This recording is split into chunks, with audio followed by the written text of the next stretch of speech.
நெருப்பு உமிழும் ஒரு எரிமலை. அதுக்குள்ள ஒரு கடவுள் இருக்காருன்னு சொன்னா நம்புவீங்களா? என்னன்னு சொல்றேன், வீடியோ ஃபுல்லா பாருங்க. 700 வருடங்களாக நிற்கும் ஒரு நம்பிக்கை. அது யாருன்னா விநாயகர். நம்ம இந்தியால ஆரம்பமான இந்த நம்பிக்கை 1000 கிலோமீட்டர் தாண்டி இந்தோனேஷியா வரைக்கும் போயிருச்சு. பாலியில இருந்து ஈஸ்ட் ஜாவா வரைக்கும் விநாயகரை இன்னைக்கும் வழிபடுறாங்க. அதுல மிக ஆபத்தான இடம் மவுண்ட் புரோமோ. இந்த எரிமலையின் கீழே புரா லுஹூர் பொட்டன்னு ஒரு கோவில் இருக்கு. அங்கதான் தெங்கிரசே மக்கள் தங்களோட நம்பிக்கைய உயிரோட வைத்திருக்காங்க. அவர்கள் நம்புறது என்னன்னா, கணேசா இருந்தா எந்த தடையும் நம்மை தடுக்காது, கணேசா நம்மள பாத்துப்பாரு.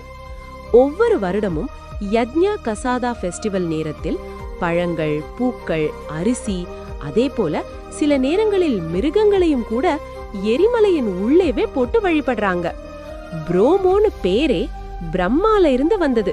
ஒரு பக்கம் கட்டுப்படுத்த முடியாத இயற்கை, மற்றொரு பக்கம் உடையாத நம்பிக்கை. இரண்டுக்கும் நடுவில் விநாயகர். இது கதை இல்ல, 700 வருடங்களாக உயிரோடு இருக்கும் நம்பிக்கையின் சின்னம். விநாயகர் பிடிக்கும்னா வீடியோவை லைக் பண்ணுங்க.